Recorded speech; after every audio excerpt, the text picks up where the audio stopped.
जय श्री कृष्ण। पिछली बार में हमने देखा कि बच्चों के साथ बच्चे का रूप लेकर घुस आए प्रलंबासुर के कंधे पर स्वयं को देखकर कुछ पल के लिए विचलित हुए बलराम जी ने जब अपने आत्मस्वरूप को याद किया तो प्रलंबासुर को मारने में वो सफल रहे।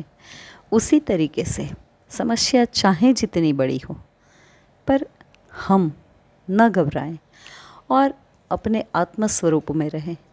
छोटी मोटी हस्ती नहीं है हम, परमपिता परमात्मा की संतान हैं। और जिसके साथ सारी सृष्टि का मालिक हो, जिसके साथ परमात्मा स्वयं हो, उसके लिए कोई भी समस्या बड़ी कैसे हो सकती है। सृष्टि का मालिक जिसका पिता हो, उसके लिए किसी भी चीज़ का अभाव कैसे हो सकता है। ये बात अगर हमारे मन में हो, ये बात अगर हमें हर पल याद रहें, तो हमारे लिए भी कोई भी समस्या बड़ी नहीं हो सकती। चलिए आज की बात करते हैं।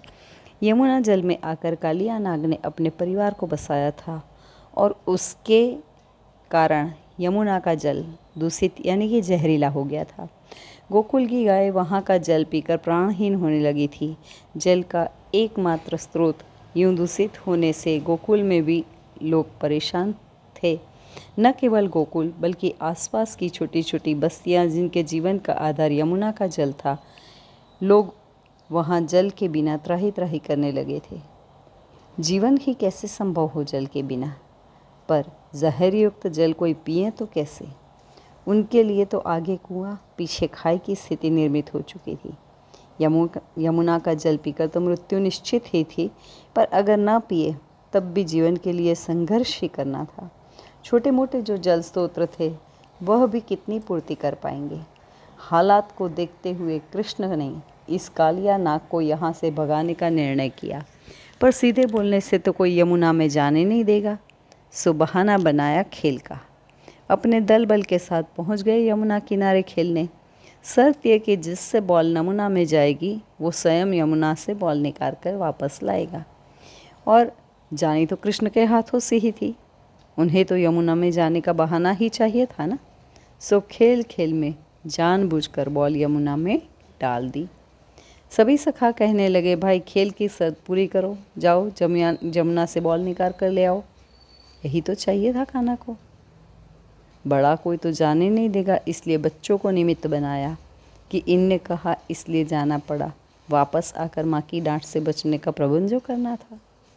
दौड़ के चढ़ गए कदम की ऊंची डाल पर और वहाँ से छलांग लगा दी यमुना जी में। बाल सखा सभी हतप्रभ, क्योंकि जानते तो वह भी थे ना कि यमुना में कालिया का डेरा है, तो डरना भी तो स्वाभाविक ही था कि कृष्ण के प्राण संकट में पड़ जाएंगे। सो पुकारने लगे और कान्हा लौटाओ, हमें बॉल नहीं चाहिए। पर कान्हा को कहाँ सुनना था। वो तो पानी में गिरते ही सीधे कालिया तक, यमुना की तह तक पहुँच गए। कालिया सोया था और नागिनों ने जब कृष्ण को देखा, इतना सुंदर बालक, स्वामी उसे क्षति पहुंचाएंगे, ये उन्हें अच्छा नहीं लगेगा। सो उन्होंने कान्हा को लौट जाने के लिए समझाया, पर कान्हा तो आया ही था नाग से दो दो हाथ करने, कैसे मानते। आखिर में नागों को नाग को जगाना पड़ा और एक मानव बालक को देखकर नाग अत्यंत क्रोधित हो गया, उत्कारने लगा। उसके हर वार से बचते हुए कान्हा उसके फन पर जा चढ़े और कालिया को अपने वश में किया। मुंह से वो खून उगलने लगा, पर आखिर हार स्वीकार कर ली।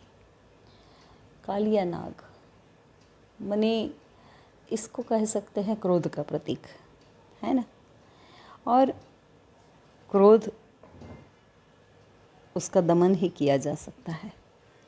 भगवान कृष्ण ने भी यही किया है। इधर कृष्ण सखा कृष्ण को लेकर व्याकुल भी थे और डरे हुए भी कि नंद बाबा और यशोदा मैया को क्या जवाब देंगे। सो दौड़ते गोकुल चले गए और सबको बता दिया कि कान्हा यमुना जी में कूद गया है और उसकी कोई हलचल नहीं मिल रही है। भागे भागे सभी यमुना किनारे आए और कान्हा को पुकारने लगे। भीतर नाग के साथ कान्हा का युद्ध चल रहा है तो हलचल ऊपर भी दिख रही है। और जब डरने लगे कि कालिया ने कृष्ण को पकड़ लिया। माता क्रंदन करते करते बेसुध हो गई। नंद बाबा का भी बुरा हाल है कि कान्हा की चिंता करे या मैया को संभाले, उन्हें समझ ही नहीं आ रहा है। वो स्वयं भी तो परेशान थे। ऐसे में जल पर रक्त भी दिखने लगा जो कालिया ने उगला था। कान्हा को खो दिया, इस डर से बाबा ही नहीं सारे गोकुलवासी रोने लगे। पर उतने में तो जल के भीतर से कान्हा की बांसुरी का स्वर सुनाई दिया। ये इस बात का संकेत है कि कान्हा सुरक्षित है। तो सब में खुशी की लहर दौड़ गई। बाबा ने मैया को संभाला। जब सुना कान्हा सुरक्षित है तो मैया की चेतना भी लौट आई और कुछ ही पल में कालिया के फन पर सवार कान्हा जल के भीतर सतह पर दिख दिए। कालिया ही उसे ऊपर ले आया था और अब कान्हा ने बांसुरी बजाते हुए कालिया की फन पर नृत्य प्रारंभ कर दिया। मृत्यु के सर पर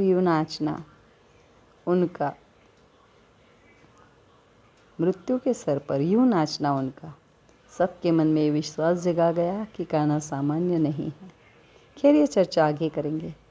आज तो यहीं तक कि कालिया को यमुना छोड़कर जाना पड़ा और यमुना जल पुनः निर्मल हो गया, पीने लायक हो गया।